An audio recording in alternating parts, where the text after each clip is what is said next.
오늘 말씀 볼까요? 누가복음 11장입니다. 누가복음 11장 1절로 4절 말씀.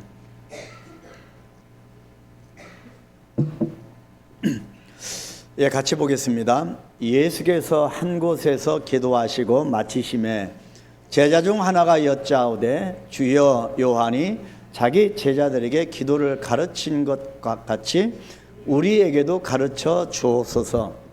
예수께서 이르시되 너희는 기도할 때에 이렇게 하라. 아버지여, 이름이 거룩히 여김을 받으시오며 나라가 임하시오며 우리에게 날마다 일용할 양식을 주시옵고 우리가 우리에게 죄 지은 모든 사람을 용서하오니 우리 죄도 사하여 주시옵고 우리를 시험에 들게 하지 마시옵소서 하라. 아멘. 아멘. 여러분, 아까 광고 전에 말씀드렸듯이 매일매일 우리가 바이블 타임을 갖는 것이 정말 중요합니다. 여러분, 성경 시간이 정말 우리 인생 가운데 중요함을 거듭거듭 강조 드립니다. 또 매주 또 새벽 기도회나 또 수요예배나 금요 기도회나 매일매일 시시각각으로 설교를 통해서 주시는 하나님의 말씀을 삶 속에서 실천하기 위해서 애쓰는 것도 정말 중요합니다. 그래서 어찌하든지 하나님께서 세우신 이 목회자를 통하여서 여러분 전해지는 선포되어지는 이 말씀대로 살아가는 것, 이것이 우리 인생의 해답입니다. 그래서 목회자와 정말 밀접하게 같이 소통하는 것이 얼마나 중요한가를 우리는 깨달아 알고 있습니다. 자, 지나가는 시간 속에서 또 마주하게 되는 수많은 일들을 통해서 어김없이 깨닫게 되는 점이 하나 있습니다. 계속 묵상하고 기도하고 이 말씀을 붙들고 또 삶을 살아내는 그 순간순간을 쭉 보면서 깨닫게 되는 공통점이 정말 중요한 것이 하나 있음을 발견합니다. 모든 교회마다 나름대로 부흥을 꿈꾸면서 이런저런 프로그램들을 실시하고 또 선교적인 교회를 지향하지만 그 기초는 오직 하나님의 말씀이어야 한다는 사실입니다. 믿음대로 되는 교회, 건강한 교회, 살아있는 교회, 하나님의 부흥이 보이는 교회의 예배와 기도에는 하나님 말씀을 사모하게 되고 또 소위 잘되는 소그룹, 이 공동체는 모두가 하나님의 말씀이 그 중심에 있었습니다. 가정도 마찬가지고 우리의 모든 삶의 현장도 마찬가지입니다. 모든 그 기초는 하나님의 말씀입니다. 우리 한강교회도 마찬가지입니다. 어떻게 하면 말씀을 가까이 하고 말씀을 묵상하고 말씀을 암송하고 말씀을 연구하고 말씀을 나누고 말씀대로 살아가려고 서로 도와주는 것, 이 등등이 우리 교회가 회복해야 할 올해 첫 번째의 실천 사항입니다. 그래서 말씀의 해답, 이것이 첫 번째고 오늘 두 번째입니다. 해답 시리즈의 두 번째 말씀은 기도가 답이다, 기도가 해답입니다 라고 하는 제목입니다. 여러분, 이 피상적으로 늘 교회에서는 말씀 중요하다, 기도가 중요하다고 말을 하는데 여러분 정말 한번 말씀대로 이 기도를 붙들고 계속 나아가 보시면 알게 될 것입니다.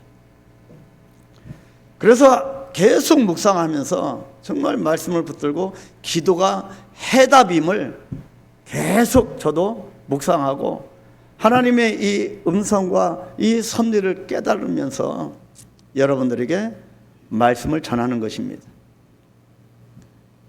그래서 오후에도 우리가 이 말씀을 지금 나누는 시간, 그리고 이것 삶에 적용해 본 결과로 어떤 그런 열매들, 어떤 역사들이 나타나는가를 우리가 보는, 그래서 우리 한강교회가 이 하나님의 말씀대로 살아감으로 얼마나 하나님이 나에게 큰 표적과 이적과 기사를 행하시는지를 우리가 보게 되면서 더 이런 현상들이 더 많아지게 되기를 주의 이름으로 축복합니다. 자, 우리가 자주 쓰는 말 중에 가치라고 하는 말이 있습니다. 가치. 예를 들면 굳이 내가 그렇게 할 가치가 있을까? 이 물건의 가치가 얼마나 됩니까? 심지어 나는 정말 가치 있는 존재일까? 여러분, 이 부분이 굉장히 중요하죠. 이것이 그리스도인의 정체성입니다. 나는 정말 가치 있는 존재일까? 하나님 앞에와 사람들 앞에서 나는 정말 가치 있는, 어느 정도의 가치가 있는 사람일까? 앞으로 이제 칠형례가 끝나면 이 부분에서 우리가 들어가게 될 것입니다. 자, 그런데요, 이 가치에 대한 브리테니커 백과사전을 보면 이 용어는 원래 어떤 것에 대한 값으로 시작되었는데 18세기 자본주의 시장 경제가 시작되면서 이렇게 정의합니다. 가치란 내가 하는 어떤 것에 대해 시간과 돈을 기꺼이 투자할 수 있는 것, 그렇게 규정했습니다. 기꺼이 내가 그 어떤 것에 대해서 시간과 돈을 아낌없이 기꺼이 투자할 수 있는 바로 그것이 가치라고 규정을 했습니다. 여러분은 어떤 가치에 여러분 방점을 찍고 관심을 갖고 계십니까? 그래서 이 가치 체계를 확고하게 확립하면 우리가 예수 믿는 방향성을 정할 수가 있습니다. 왜 예수를 믿는가? 바로 그 부분을 확고하게 확립을 해서 흔들리지 않는 신앙의 단계까지 갈 수가 있고 결국에는 감사할 수가 있습니다. 자, 그래서 예를 들면 직장에 가치를 두는 사람은 시간과 돈을 자신의 직장에 붓는 것을 아까워하지 않을 것입니다. 건강에 가치를 두는 사람은 웰빙 시대, 그죠? 건강에 가치를 두는 사람은 늘 건강에 대한 지식, 정보, 늘 건강에 대한 이야기를 나눕니다. 건강에 그래서 가치를 두는 사람은 건강을 위해서라면 시간과 돈을 개의치 않고 쏟아 부어도 아깝지 않을 것이고, 가족이나 자녀 교육에 가치를 두는 사람은, 특히 우리 한국 사회가 얼마나 사교육이 난무합니까? 그래서 가족이나 자녀 교육에 가치를 두는 사람은 가족을 위해서라면, 교육을 위해서라면 그 어떤 희생이라도 치를 것이고, 그래서 모든 이 엔겔지수가 교육비로, 사교육비로 정말 많이 들어가서 그게 영향이 어떻게 지냐면 여러 가지 이유가 있겠지만 저출산으로 그렇게 되어지는 겁니다. 자, 소위 스펙이나 학력에 가치를 두는 사람이라면 적지 않은 세월을 학교나 자격증을 따는데 돈과 시간을 투자하는 것을 아까워하지 않을 것입니다.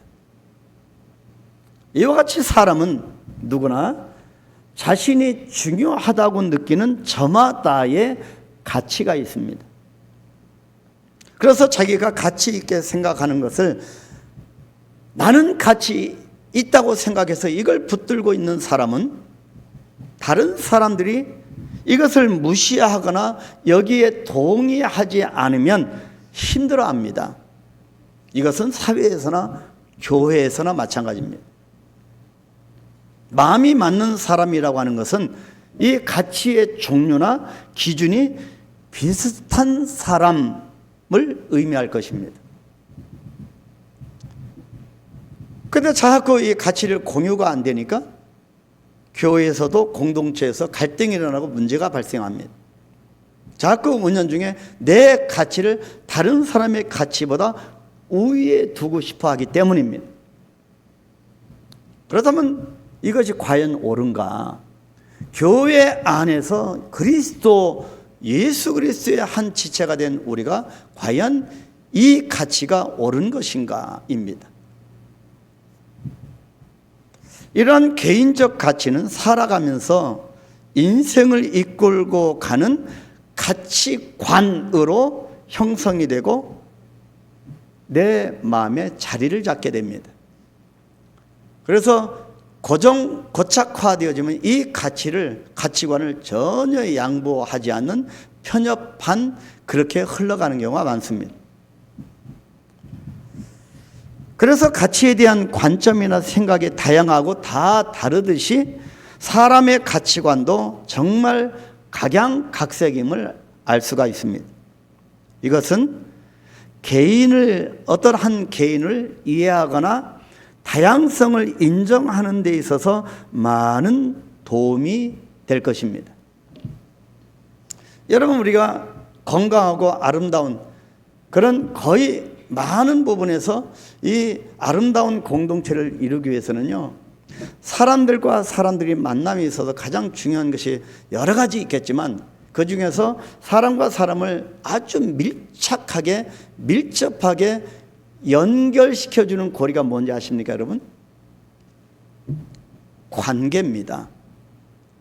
또 다른 하나는 이 가치를 공유하는 것입니다. 더 나아가서 추억을 공유하는 겁니다. 그래서 자꾸 뭐가 나올까요? 학연이 나오고 지연이 나오고, 여러분 고향 여러분 다 각자 다릅니다. 근데 어느 대화를 나누다 보니까 어느 내 고향 출신입니다.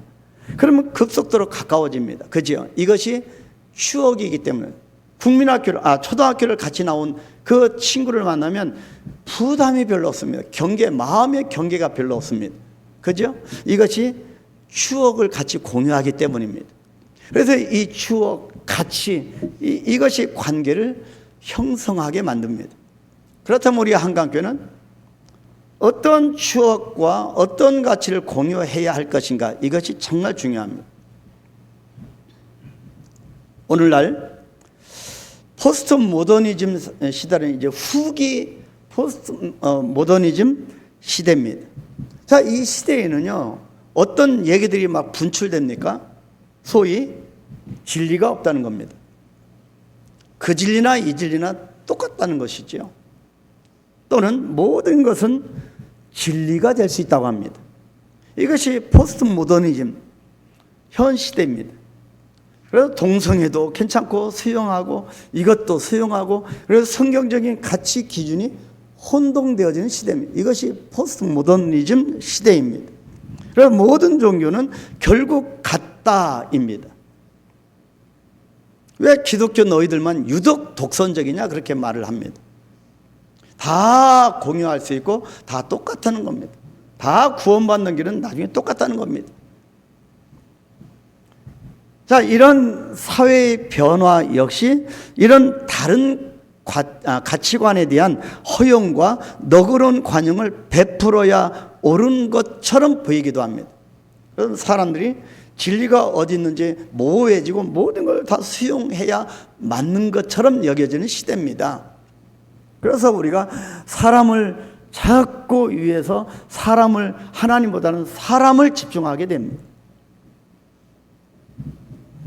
기독교는요, 타력 종교입니다. 철저하게 하나님 중심입니다.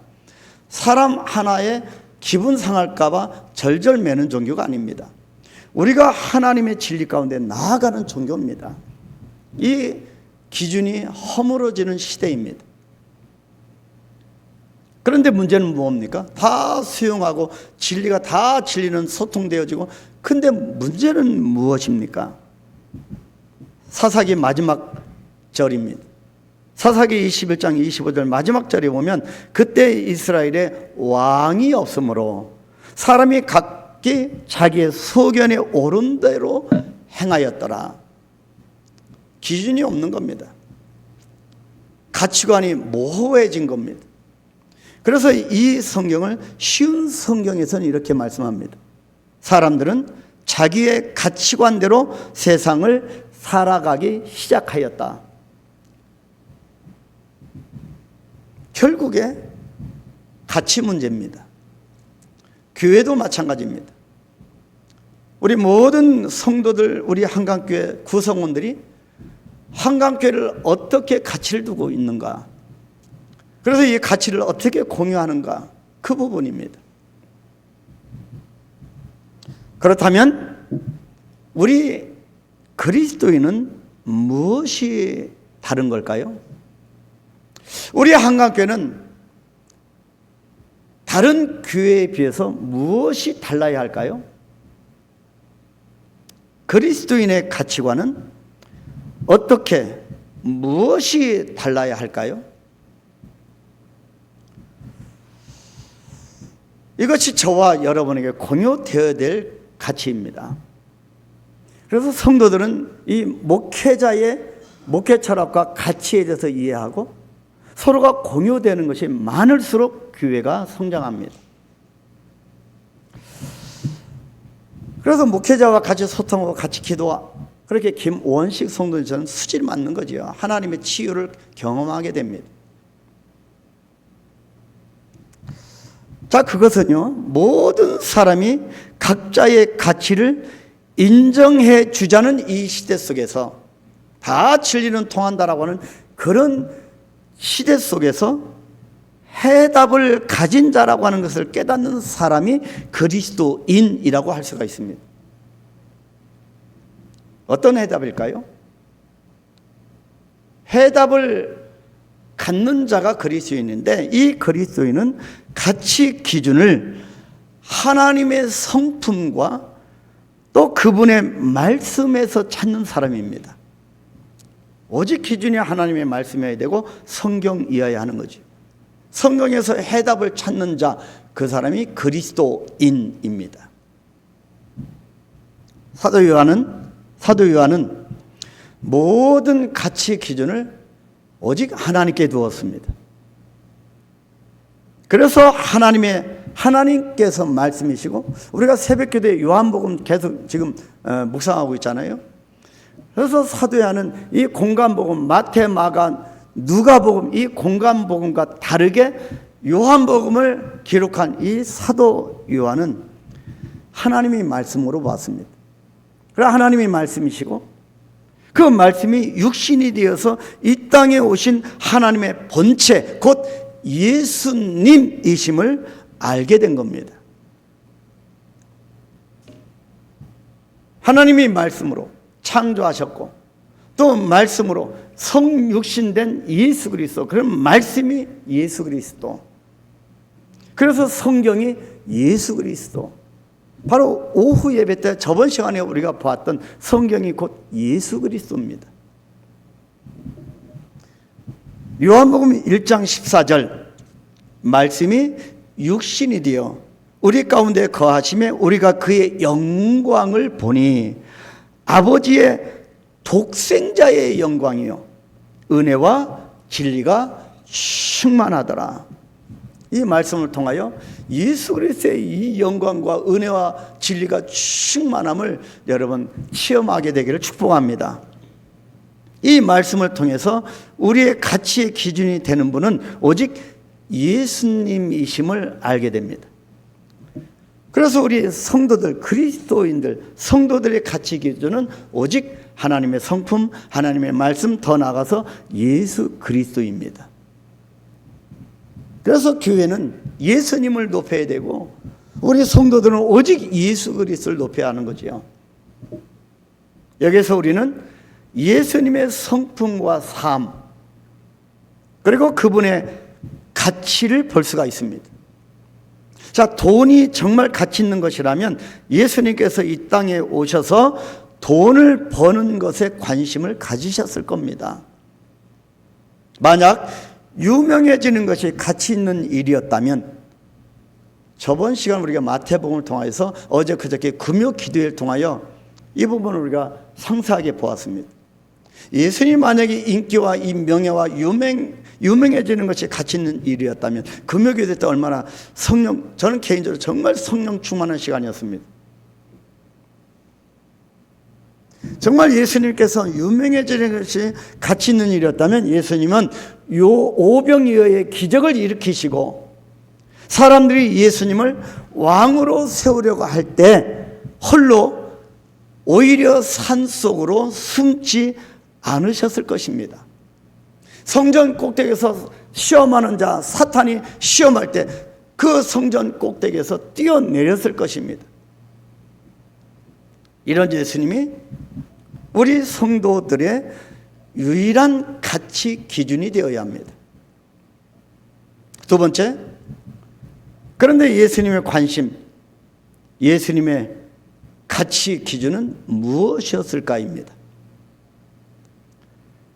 주님이 이 땅에 오셔서 가지셨던 가장 큰 가치는 오직 하나님이셨고 그 하나님이 주인 되신 하나님의 나라였으며 그 하나님 나라의 가치인 하나님의 의이었던 것입니다. 오직 예수님의 가치는 하나님의 나라 또 하나님의 의이었습니다. 그래서 하나님의 의를 이루기 위해서 이 땅에 오셨고 십자가 지셨고 죽으셨고 부활하신 것입니다. 마태복음 6장 33절 우리 다 같이 큰 소리로 선포합니다. 그런즉 너희는 먼저 그의 나라와 그의 의를 구하라. 그리하면 이 모든 것을 너희에게 더하시리라. 근데 안타깝게도 우리 성도들은 마지막 구절에만 방점을 찍습니다. 이 모든 것을 너희에게 더하시리라. 근데 조건입니다. 그리하면 뭐 하면입니까? 먼저 그의 나라와 그의 의를 구해야 하는 것입니다. 예수님은 그의 나라와 그의 의의 가치 기준을 둔 것입니다. 결국에 예수님이 다 이루었다. 이 모든 것을 예수 그리스도께 하나님이 주신 것입니다. 이것을 정말 공식으로 우리 심령 가운데 가치 기준을 세워 나가시기를 축복합니다. 이 땅에 하나님과 교제하시기 위해서 하나님의 나라를 구하시기 위해서 하나님의 의를 세우시기 위해서 예수님께서 가장 가치를 두셨던 것도 기도입니다. 기도. 그런즉 너희는 먼저 그의 나라와 그의 의를 구하라. 기도하라는 것입니다. 그렇다면 주님이 가치를 왜 기도에 두셨을까요? 예수 그리스도의 공생애, 예수님의 공생의 최고의 가치 기준을 기도에 두신 겁니다. 기도입니다. 하나님이신 예수님도 기도하신 분이십니다. 성도 여러분, 하나님 나라와 그의 의를 구하기 위해서 왜 기도가 필요할까요? 왜 예수님이 기도하셨을까요? 이유는 주님이 그 어떤 사람이라 할지라도 본질적으로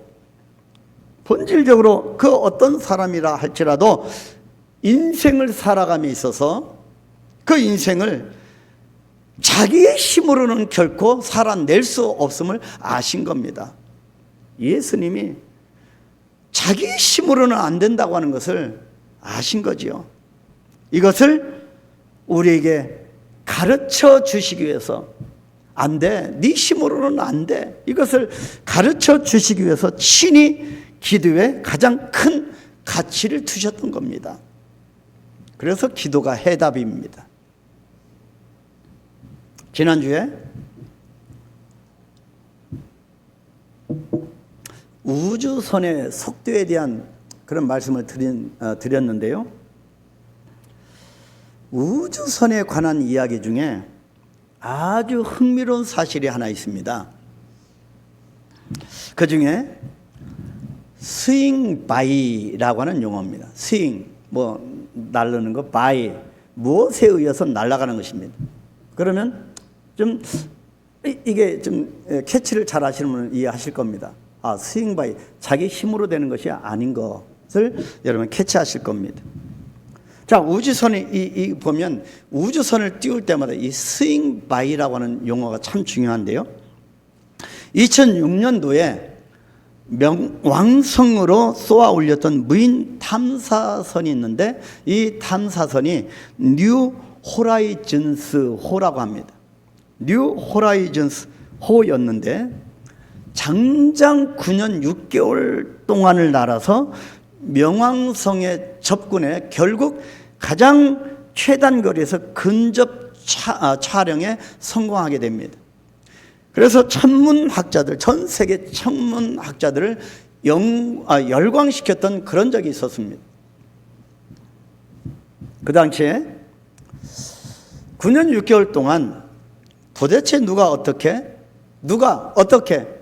어떤 방법으로 무인 탐사선에 연료를 계속 주입하게 됐는지, 그래서 이 우주선을 계속 명왕성까지 운행하게 했는지 그것이 의문이었습니다. 자동차가 갈 때 수시로 우리가 주의를 하게 됩니다. 그런데 이 뉴 호라이즌스 이 우주선을 어떻게 주의했을까? 9년 6개월 동안 어떻게 날아갔을까? 궁금하지 않으세요? 그 이후에 그 비밀이 밝혀졌는데 바로 행성의 중력을 이용한 스윙 바이라고 하는 원리였습니다.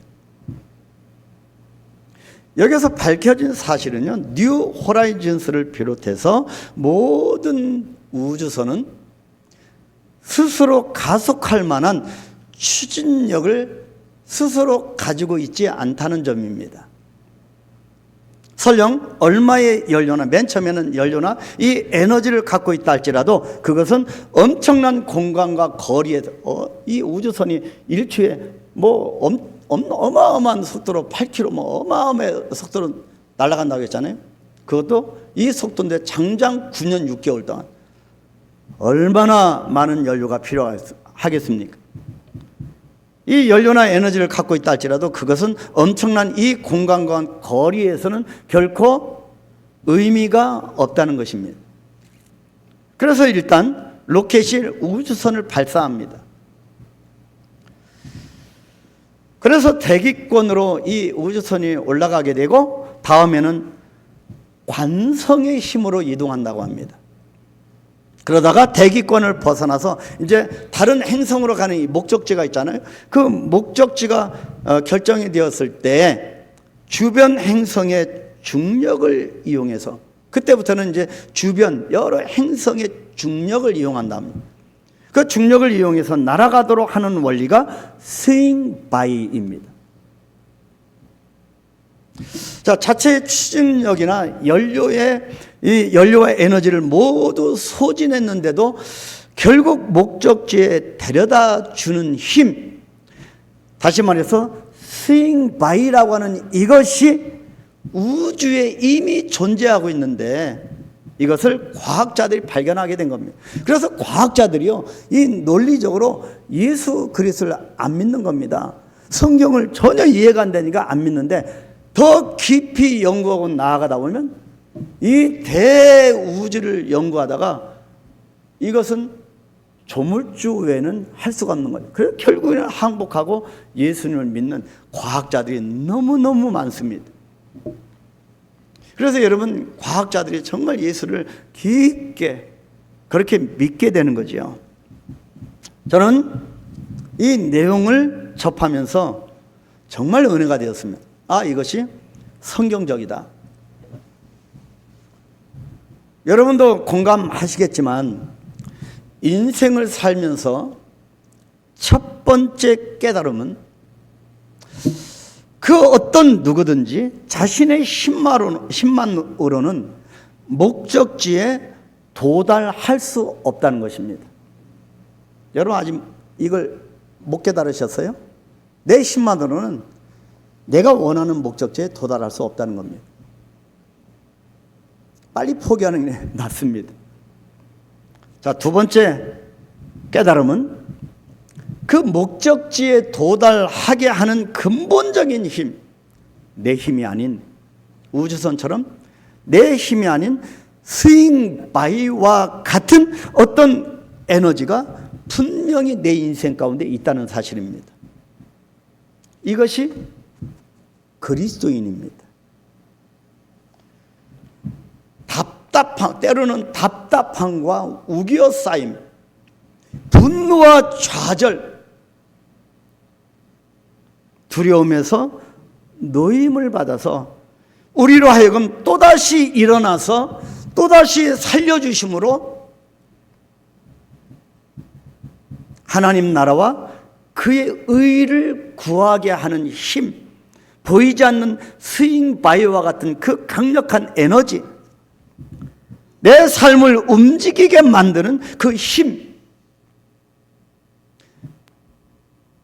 스윙 바이 역할을 하는 이것이 바로 기도라는 것입니다. 그래서 하나님께서 우리 예수 믿는 자들에게 축복으로 주신 것이 기도입니다. 이것이 그리스도인들에게 주신 하나님의 주신 특권입니다. 그래서 주님은 온 세상에 아직 잠든 새벽에 오히려 미명에 기도하시기 위해서 일어나셨고, 영혼이 지치도록 쉴 틈 없이 고된 하루가 끝난 후에도 하나님과 함께 온 밤을 기도하며 지새우셨고, 또 사람들이 몰려와서 자신의 욕망을 위해서 예수님의 도움을 받으려고 아우성을 칠 때, 심지어 당신의 사랑하는 제자들이 당신을 배반하려고 하는 것을 아셨을 때도, 배반이 얼마나 난무합니까? 우리 인생 가운데. 그럼에도 불구하고 예수님은 마지막 십자가를 앞에 두고도 오직 기도하셨던 겁니다. 이제부터 다른 사람 얘기하려면 그 사람에 대해서 정말 금식으로 기도하지 않으면 말하지 말아야 합니다. 이것이 예수님의 우리에게 주시는 가르침이기 때문입니다. 예수님의 가치 기준은 오직 하나님이셨고, 이 땅에 오셔서 살아가시는 어간 동안 예수님의 삶의 가치 기준은 오직 하나님 한 분이셨고, 그의 나라와 그의 의에 있었기 때문에 오직 기도하셨던 겁니다.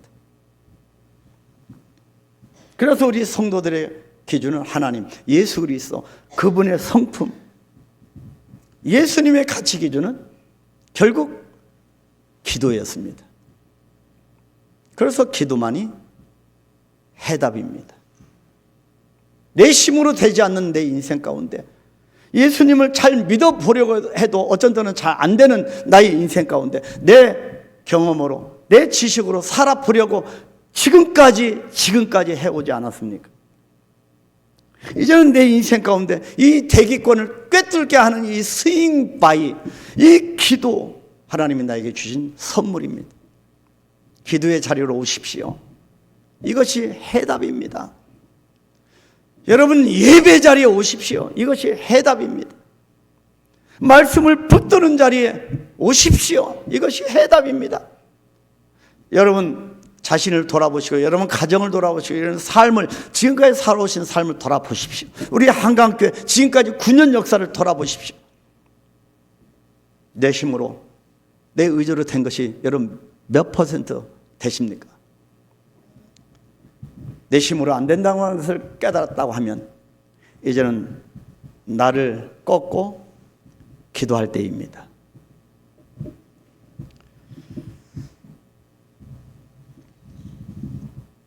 우리는 이 기도에 대한 더욱 깊은 의미를 주님께서 제자들에게 가르쳐 주신 이 본문, 이 주기도문에서 찾아볼 수 있습니다.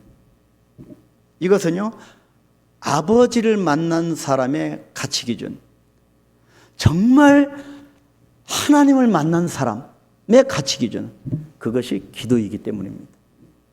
그래서 예수님의 가치 기준이 기도였기 때문에 제자들에게도 이 기도, 너희는 이렇게 기도하라, 이 가치 기준, 이 기도를 가르쳐 주신 것입니다. 특별히 아버지를 만난 자의 기도입니다. 오늘 본문 이렇게 2절 말씀 시작합니다. 예수께서 이르시되 너희는 기도할 때에 이렇게 하라. 아버지여라고 했어요. 아버지여. 쭉 이제 아버지여 하면 첫 번째가 아버지여 하면 쭉 기도 내용이 나옵니다. 여기서 아버지여라고 하는 호칭이 아주 중요합니다. 여호와 하나님 기도할 때 그렇게 기도하는 경우도 있지만 하나님 여호와 하나님 아버지여, 아버지여 예수님께서 가르쳐 주신 기도입니다. 주님의 기도라고 불리는 이 주기도문에 대해서 개혁학자 마틴 루터가 이렇게 말했습니다. 이 주기도문을 아버지의 발견이라고 말을 했습니다. 왜 그럴까요? 이 주기도문을 통해서 아버지의 발견이라고 왜 그렇게 고백했을까요? 하나님이 아닌 아버지라고 하는 단어가 바로 종교와 믿음을 분별할 수 있는 호칭이기 때문입니다. 이것은 정말 놀라운 발견인데요. 하나님의 아버지가 되는 순간 기도는 하나님을 부르는 종교적 주문에 머무르는 것이 아닌 아버지를 부르는 자녀의 고백이 되기 때문입니다. 하나님과 나의 관계가 이렇게 친밀한 관계가 되기 때문입니다. 하나님은 나와 상관없이 멀리만 계시는 분이 아니라는 겁니다. 어떤 분은 이 부분에서 아버지를 떠올리면서 떠올리기 싫어 라고 하는 분도 없잖아 분명히 있을 겁니다. 그래서 우리는 좋은 아버지가 되어야 합니다. 그래서 제가 좋은 아버지라서 말씀하는 건 저도 마찬가지입니다. 자녀가 아버지를 볼 때 아버지 닮고 싶은 분, 정말 친밀한 분, 정말 아버지와 자녀가 정말 친밀한 그런 관계, 이 관계가 하나님과 나와 관계라는 것. 예수님이 주기도문에서 이것을 가르쳐 주는 겁니다. 아버지여라고 기도하라. 이것이 자녀의 고백이 될 수가 있는 겁니다. 자, 이 부분에서 저는요, 이 기도에 대해서는 기도자 학교도 있었고 여러 가지 있었고 이 기도에 대해서 성경을 통해 우리가 많은 또 설교를 들었고요. 저는 좀 약간 색다르게 다른 쪽으로 예화를 좀 길게 들면서 한번 이 말씀을 기도에 대해서 풀어내려고 합니다. 저는 한 분의 어떤 인생과 그분의 삶의 고백을 한번 적용하고 인용을 한번 해보도록 하겠습니다. 아시는 분은 아시겠지만 모르시는 분은 없을 겁니다. 전에 문화부 장관이셨고 저명한 학자이셨던 이어령 교수님이 주님을 영접하고 세례를 받으시면서 기독교인이 된 자기의 새로운 삶과 신앙에 관한 이야기를 지성에서 영성으로라고 하는 저서에 기록했습니다. 여러분, 이어령 이 선생님처럼 이 지성인이 어디 있었겠습니까? 근데 이분이 예수님을 만나고 나서 지성에서 영성으로라고 하는 책을 쓴 겁니다. 철저한 이어령 교수는 철저한 불가지론자, 철저한 무신론자였습니다. 그런 그가 이렇게 회심한 내면에는 사실상 이 딸이었던 이민아라고 하는 목사님의 영향이 컸습니다. 이 목사님은요, 소위 단군 일에 가장 탁월한 제인이라고 불렸던 이어령 교수와 강인숙 전 건국대 교수님 사이에서 태어난 분입니다. 정말 탁월한 이 유전자 덕분인지 어릴 때부터 두각을 나타냈던 이 아이는 정말 특출했습니다. 이 아이는 누가 보아도 행복하게 보였습니다. 부족함이 없을 것처럼 보였습니다. 아버지가 교수로 재직하던 이화여대 영문과를 얼마나 수재했던지 조기 졸업하고 결혼과 함께 미국으로 건너가게 됩니다. 미국에서 로스쿨을 또 졸업하게 됩니다. 학문적으로나 직업적으로나 정말 탁월한 분이었습니다. 1989년부터 13년 동안 로스앤젤레스 LA에서 검사로 재직했을 정도로 자신만만하고 당당하고 부족함이 없는 전문 여성이었습니다. 세상이 자기 것 같았겠지요. 그런데 이분의 인생 여정이 평탄한 것만 아니었습니다. 김한길 전 국회의원과의 이혼, 그리고 연이어서 암, 투병, 또 눈이 안 보이는 실명되어지고, 거기에다 첫째 아들이 사망하게 되고, 또 다른 암이 생겨서 이 암과의 사투를 벌이는 등등 계속 역경이 찾아온 겁니다. 참 기가 막히지 않습니까? 여러분, 이민아 목사님 못지않게 어려움 가운데 있는 분도 계실 겁니다. 파란만장하고 정말 고난의 연속이었습니다.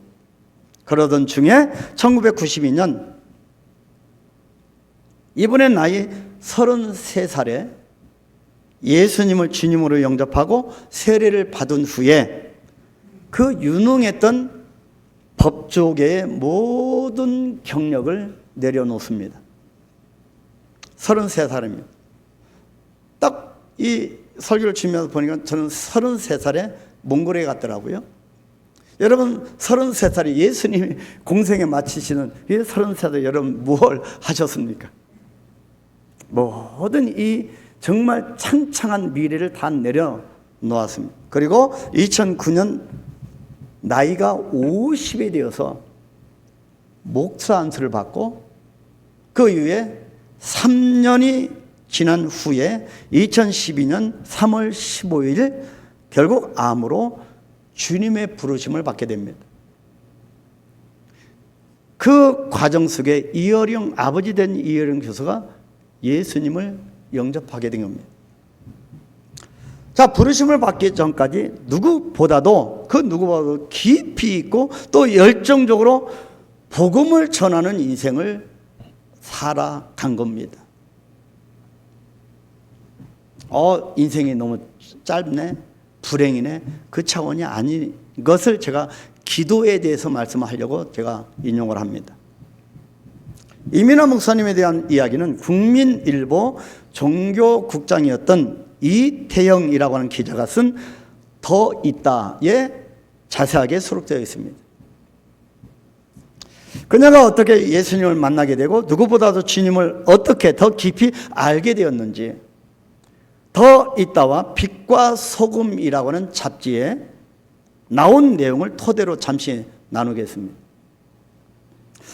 전 인생을 통해서 결국 그녀가 찾은 해답인 기도에 대한 이야기입니다. 자, 이렇게 기록합니다. 항복선언. 이것은 제 인생에서 만난 가장 큰 축복이었습니다. 오후 예배 때 항복선언, 한번 이거에 대해서 한번 나눠봤으면 좋겠습니다. 그때 만났던 말씀이 로마서 10장 9절과 10절이었습니다. 네가 만일 내 입으로 예수를 주로 시인하며 또 하나님께서 그를 죽은 자 가운데서 살리신 것을 내 마음에 믿으면 구원을 받으리라. 사람이 마음으로 믿어 의에 이르고 입으로 시인하여 구원에 이르니라. 이 말씀을 만난 겁니다. 내가 구원을 받아 하나님의 자녀가 되었다는 사실, 그야말로 제 인생에서 엄청난 사건이었습니다. 그 이후부터 저의 기도와 고백은 오직 하나뿐이었습니다. 주님, 당신만이 나의 주인이십니다. 나를 다스려 주세요. 만약 내가 믿는다고는 하지만 나의 모든 것을 고스란히 여전히 움켜쥔 채 주님을 따른다고 하면 결코 거듭날 수 없기 때문에 저의 기도는 간절해지기 시작했습니다. 솔직히 수십 년 신앙생활을 해도 거듭나지 못하는 분들이 많습니다. 저 역시 세례를 받고 나름 신앙생활을 열심히 했던 것 같습니다. 더 나은 그리스도인이 되기 위해 좋은 목회자 밑에서 큐티반, 제자반, 성경 통독반을 섭렵하고 가르치기도 하였습니다. 정말 좋은 교회였지만 저는 거듭나지 못했습니다. 제자반에서 앵무새처럼 예수님은 나의 주님이시다라고 앵무새처럼 고백은 했지만 돌아서서는 여전히 내 생각은 내가 조정해, 내 인생은 내가 책임져 라고 하는 식의 내 강한 아집과 고집과 자아는 결코 꺾어 놓지를 못했습니다. 그러니 그것은 엄밀하게 신앙생활이 아닌 종교생활이었습니다. 예수님의 영이 아니라 종교의 영이 나를 감싸고 있었습니다. 그러던 저에게 성령님이 찾아오셔서 회개의 영을 주셨습니다. 그때 깨달았습니다. 내가 지금까지 하나님을 하나님으로 인정한 적이 한 번도 없었구나. 단 한 번도 주 예수 그리스도를 내 인생의 주인으로 모신 적이 없었구나. 그렇게 펑펑 울면서 그날 주님께 제 인생의 전권을 드렸습니다. 예수님, 오늘부터 당신이 오셔서 나를 다스려 주세요. 이 순간이 제 인생의 가장 아름다운 항복 선언의 시간이었습니다. 임금님이 없던 나라에서, 그런 왕이 없던 나라에 살던 나에게 진정한 왕이 찾아오셨고, 그와 같이 신앙생활했던 나에게 드디어 아버지가 생긴 것입니다. 그날부터 제 인생이 완전히 바뀌었고, 이때부터 이상한 일이 생기기 시작했습니다. 나에게 아버지가 생긴 그때부터 그 아버지가 내 삶에 개입하시기 시작했습니다. 그런데 그럼에도 불구하고 하나님의 아버지가 되시면 다 된 줄 알았는데 헷갈리기 시작하면서 주님과의 힘겨루기가 시작되었습니다. 그때 비로소 알게 된 것이 기도의 세계였습니다. 주님을 나의 주인으로 모시고 다스려 주십시오. 그렇게 했는데도 불구하고 자꾸 주님과 씨름하게 된, 그때 결국 알게 된 것이 기도의 세계였습니다. 그때까지 제 기도는 모두 나의 필요에 대한 간구였습니다. 저 자신에 대한 문제, 아이 건강에 대한 요구, 내 자녀 후손들에 대한 자꾸 잘되게 해달라고 하는 욕구들, 남편과 시댁에 대한 원망과 답답함과 그리고 호소와 간구, 자꾸 나의 필요에 대한, 그 상대에 대한 원망에 대한 그 기도가 전부였습니다. 그런데 하나님을 아버지로 모신 이후에는 내 마음대로 할 수가 없게 되었습니다. 전에는 온갖 고집을 부리면서라도 간구했는데 어느 순간인가부터 기도가 바뀌기 시작했습니다. 그리고 아무리 때를 써도 안 되는 상황에 부닥치게 되었는데 주님이 안 된다고 하시는 것은 정말로 안 된다고 하는 것을 알기 시작했습니다. 주님은 그렇게 병든 저를, 내 내면을, 무지한 저를 고쳐가기 시작했습니다. 푸른 초장이나 쉴만한 물가에 모여있을 때는 거듭난 양이나 그렇지 못한 양이나 차이가 없습니다. 형통할 때는 참된 성도인가 아닌가 차이가 없습니다. 비슷합니다. 푸른 초장에서 마음껏 풀을 먹으면서 우리 목사님 참 좋다, 쉴만한 물가에서 목을 축으면서 우리 교회 참 좋아라고 말합니다. 그런데 푸른 초장과 쉴만한 물가에 있을 때는 내가 거듭났다고 하는 사실을 몰랐습니다. 사망의 음침한 골짜기, 다니면서 이 암세포가 나를 뒤덮으면서 목자와 나의 관계가 잘 형성되지 않았다고 하는 사실을 깨달았습니다. 그런데 이상하게 우리는 그 사망의 음침한 골짜기에서 나를 포기하게 되고 정말 아버지를 찾게 되었습니다. 그리고 나를 다스려 주세요 라고 고백할 때 그때부터 주님은 간섭하셨습니다. 때로 강압적으로라도 매를 쳐서라도 그분께서 택하신 곳으로 나를 인도하고 다스려 주셨습니다.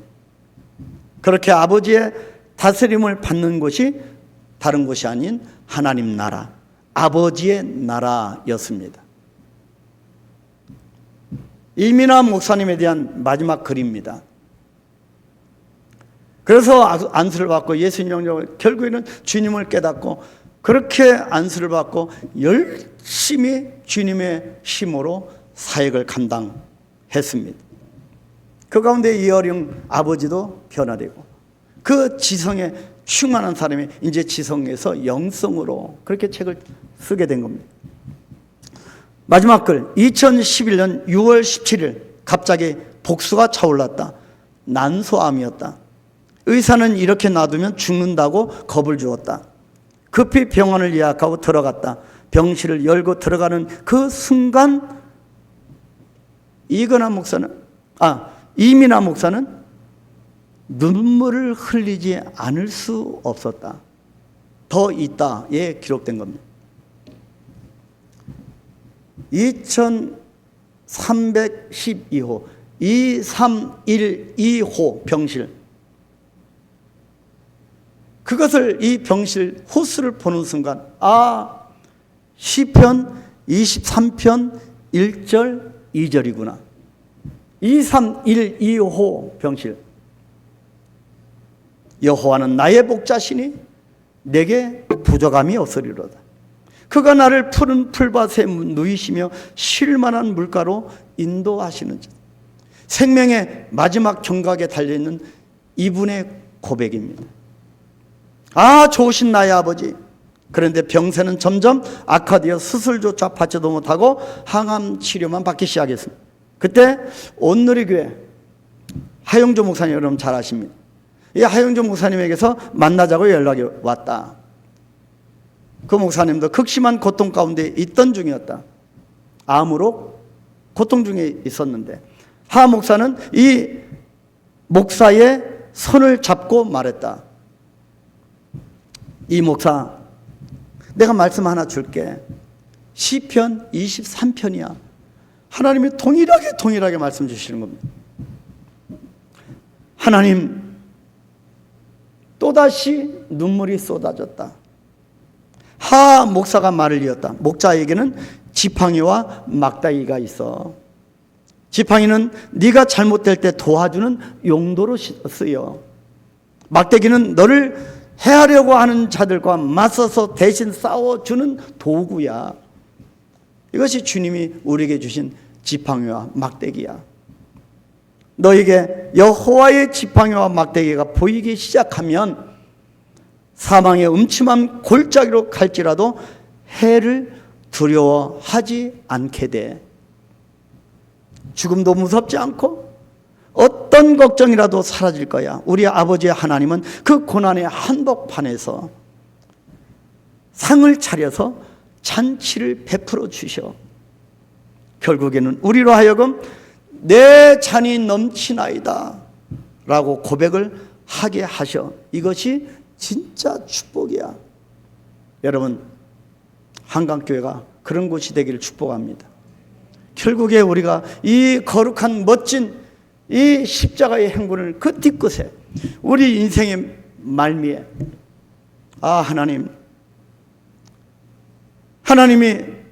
아버지가 상을 차려주시니 내 잔이 넘치는 인생을 살다가 주님께로 갑니다. 여러분, 이것이 바로 아버지를 만난 자의 깊은 기도입니다. 이런 아버지와 만나게 되기를 축복합니다. 그래서 아버지와 이 만난 자의 이 기도를 하게 되기를 축복합니다. 사랑하는 우리 성도 여러분, 기도가 해답입니다.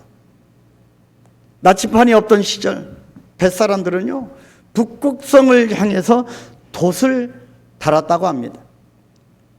자기들이 북극성에 가려고 한 것이 아닙니다. 칠흑 같은 어둠 속에서도 북극성만이 흔들리지 않고 그들을 이끌어준다고 하는 사실을 알았기 때문입니다. 우리의 인생 여정이 때로 힘들고 심지어는 표류하는 것처럼 보이고 어떤 때는 살 소망마저 사라져버리는 상황이 있을지라도 우리의 변화하지 아니하고 북극성 되시는 주님에게서 눈을 떼도록 하지 않는 이것이 바로 주님이 우리에게 보여주신 기도라고 하는 놀라운 가치이자 가장 놀라운 해답입니다. 성도의 가치, 예수님의 가치, 아버지를 만난 자의 가치는 오직 기도입니다. 기도만이 해답임을 믿으시기를 축복합니다. 우리 한번 기도하겠습니다. 많은 시간이 지나갔지만 우리가 한번 정말 중요한 시점입니다. 내 인생에서 주님 찾아오시고 다스려 주옵소서. 그래서 기도가 해답인 것을 깨닫게 하옵소서. 우리가 기도에 오직 전무하겠습니다. 예수님도 기도하셨는데 우리도 주님의 같이 이 기도를 붙들고 하나님 아버지를 만난 자의 고백을 하게 하옵소서. 우리 이 시간 기도합니다. 오 하나님 아버지, 하나님 아버지, 우리의 인생이 주님께 달려 있습니다. 하나님, 우리의 삶은 주님의 것입니다. 하나님, 주님께 내 삶을 올려드립니다. 주님 오셔서 다스려 주옵소서. 주님 역사하여 주옵소서. 하나님, 기도가 정답입니다. 주님이 역사하옵소서. 오직 아버지를 만난 자의 가치, 오직 기도임을 깨닫게 하옵소서. 기도의 자리를 세우게 하시고 우리 모든 한강교회 성도들이 오직 말씀을 붙들고 기도로 나아가게 하여 주옵소서. 한강교회에 기도운동이 일어나 아버지를 만난 자의 가치 높이게 하옵소서.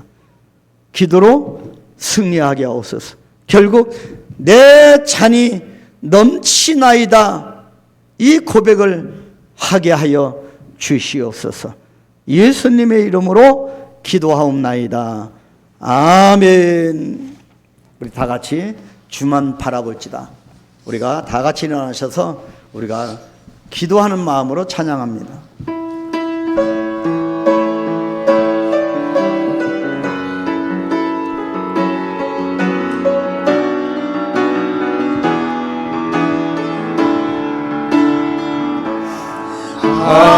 하나님의 사랑을 사모하는 자, 하나님의 평안을 바라보는 자, 너의 모든 것 창조하신 우리 주님이 너를 얼마나 사랑하시는지 하나님께 찬양과 경배하는 자, 하나님의 선하심을 닮아가는 자, 너의 모든 것 창조하신 우리 주님이 너를 자녀 삼으셨네. 하나님 사랑의 눈으로, 하나님 사랑의 눈으로 너를 어느 때나 바라보시고, 하나님 인자한 귀로서 언제나 언제나 너에게 기울이시니 어두움에 밝은 빛을 비춰주시고 너의 작은 시름에도 응답하시니 나는 어느 곳에 있든지 주를 향하고 주만 바라볼지라.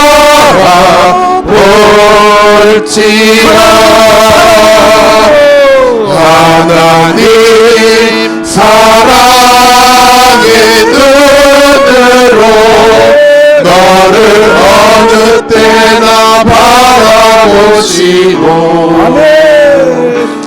하나님 인자한 길로서 언제나 너에게 기울이시니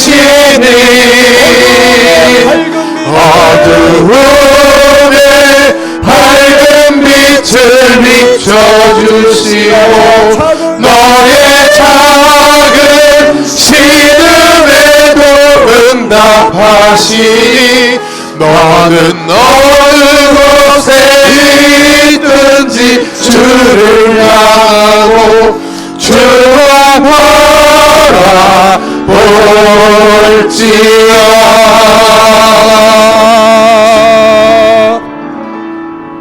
이제는 우리 주 예수 그리스도의 은혜와 하나님의 그 크신 사랑하심과 성령님의 위로 교통 능력의 충만하심이 기도만이 해답인 것을 깨닫고 오직 무릎으로 나아갈 우리 한강교회와 성도들 머리 위에와 저들의 기도의 행군들 위에 지금으로부터 영원토록 함께 있을지어다.